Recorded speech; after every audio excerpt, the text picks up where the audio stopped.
Her instructor followed her dad's SUV home since the girl was frequently late. Debbie observed that Maddie, a 10-year-old in her class, was acting a little oddly. When Debbie sensed that something was off, she rose from her seat at the front of the room and approached Maddie to find out what was happening. Welcome to USA Stories channel. Do not forget to subscribe and activate the bell button to receive all new updates. Now let's go to the story. Debbie was curious about Maddie's circumstances, but she had no clue that the response would prompt her to dial 911. Debbie Griffin has a passion for her work. She had the opportunity to mold future generations' thoughts while also nurturing and fostering their development. She constantly encouraged her students to confide in her if necessary, because she was aware that some kids came from less than perfect homes. Debbie realized something was off at that point. Maddie no longer showed up for school on time, and she constantly appeared worn out and unenthusiastic. Debbie made the decision to follow her teaching inclination.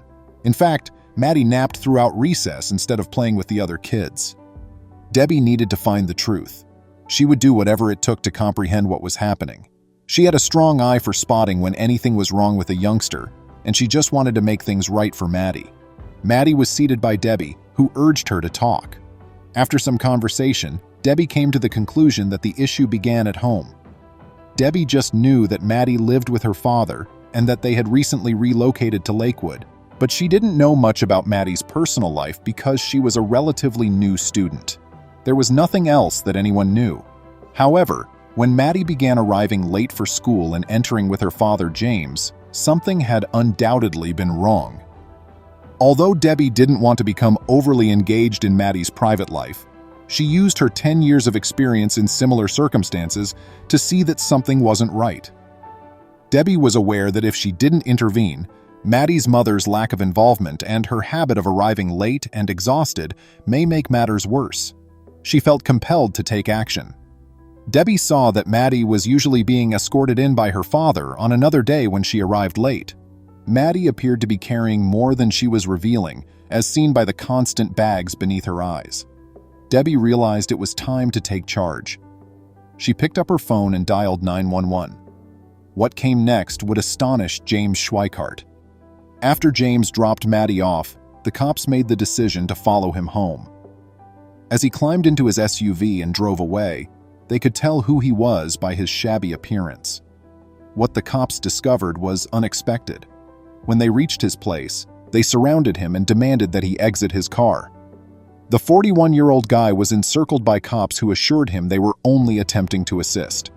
They requested that he go out once more, but he refused. James had been having a typical day until now.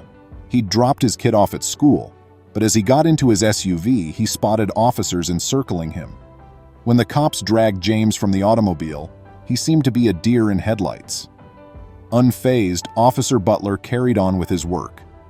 Bags, crates, and everything else James could fit into the ancient SUV filled every available space. The fact that James and Maddie had been homeless for 2 years and that their SUV served as their home caught Officer Butler off guard. In James's experience, the police showed little concern or assistance for individuals such as himself. James had no choice but to leave Oklahoma since it was no longer a secure place for them to reside. Their few resources were used for survival, and James and his daughter were unable to buy the apartment they so urgently desired. However, Officer Butler did something unexpected and chose to aid instead of handcuffing. While he worked to bring the community together, Officer Butler made arrangements for Maddie and James to remain at a homeless shelter close to the school. He then made the decision to investigate James's SUV. James marveled as Officer Butler mobilized the community to support them over the course of the following few weeks. Before long, everyone was aware of James and Maddie's tale. Officer Butler stated that it was the proper course of action, because we might all find ourselves in that same predicament at any time in our life. It is morally right to offer aid to another human being. After that, he and a few other cops started searching for James a respectable employment, and even assisted with the paperwork to rent a house in a desirable area. However, it wasn't all. James had been taking Maddie to school because his car hadn't been operating for more than a week.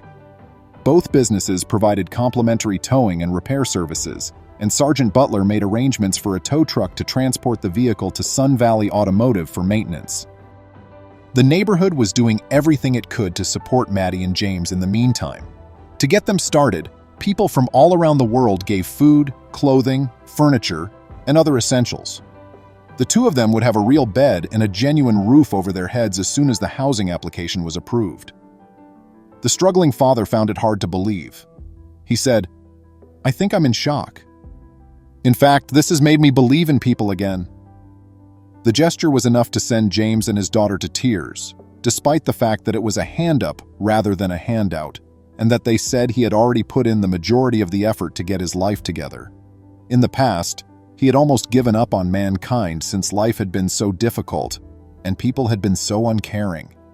Nothing mattered more than the happiness and future of his daughter. Despite their difficult past, James was determined to be the best parent he could be in this new city, which offered a fresh start.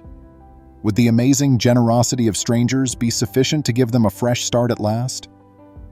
While they awaited the processing of James's home application, Sergeant Dave Hoover and his family had been storing the donated things in their garage. It's up to him now.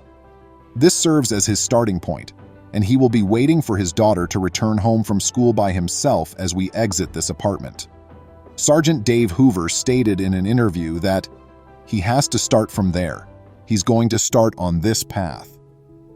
"Being a part of the community is crucial," he continued. "I'm in awe of how fast we've accomplished this. I've always been trained to always provide assistance rather than a handout. Everyone wants to assist, and James has put forth a lot of effort to bring himself together." In 2 weeks, James had gotten 5 job offers. The housing application was approved, and Maddie and James would now have a secure place to live. "Washer, dryer, dishwasher, microwave. I'm so happy," James stated. "I have never had a better apartment than this one. I'm ecstatic," he continued. "It's incredibly unexpected, but I think it's really nice. I think it's awesome." Not only that, but James and his daughter had something they didn't believe was possible: a home, a supportive community, caring leaders, and the assistance that would allow them to finally enjoy the future they had always imagined. None of it would have occurred if it weren't for one instructor with a kind heart. Please remember to subscribe to our channel, give us a thumbs up, and turn on the notification bell so you won't miss any of our videos. If you enjoyed the tale, the next video that plays on your screen will probably move you too.